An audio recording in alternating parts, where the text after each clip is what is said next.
एक समय की बात है।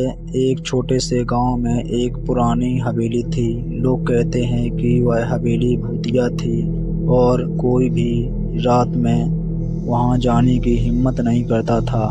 हवेली के बारे में कहा जाता था कि वहां एक महिला का भूत रहता है जो अपनी मौत के बाद वहां भटक रही है।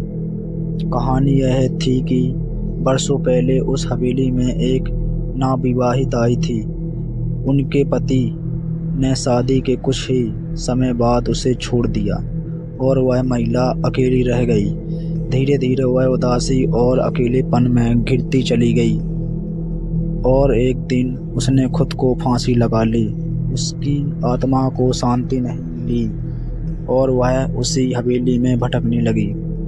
गांव के लोग बताते थे कि रात के समय हवेली से कभी कभी रोने की आवाज़ें आती थी। कोई कहता था कि उसने खिड़की पर एक सफ़ेद साड़ी में एक औरत को देखा जो आसमान की तरफ देख रही थी।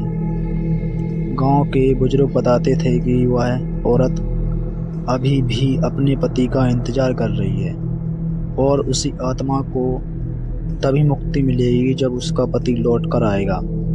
कई लोग इस भूत की कहानी पर विश्वास करते हैं और हवेली के पास जाने से डरते हैं। लेकिन एक दिन गांव में एक नया परिवार आया।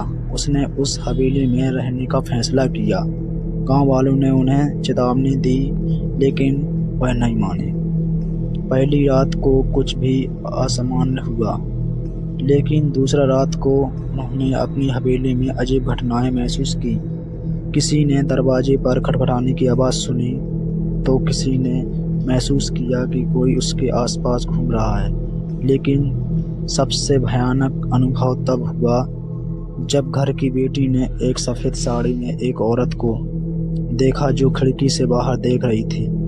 डर के मारे वे लोग रातों रात वहां से भाग गए और फिर कभी वापस नहीं आए। गांव वालों का मानना है कि वह भूत अब भी हवेली में भटक रहा है, अपने खोए हुए प्यार की तलाश में। हवेली आज भी वीरान पड़ी है और कोई भी वहां जाने की हिम्मत नहीं करता।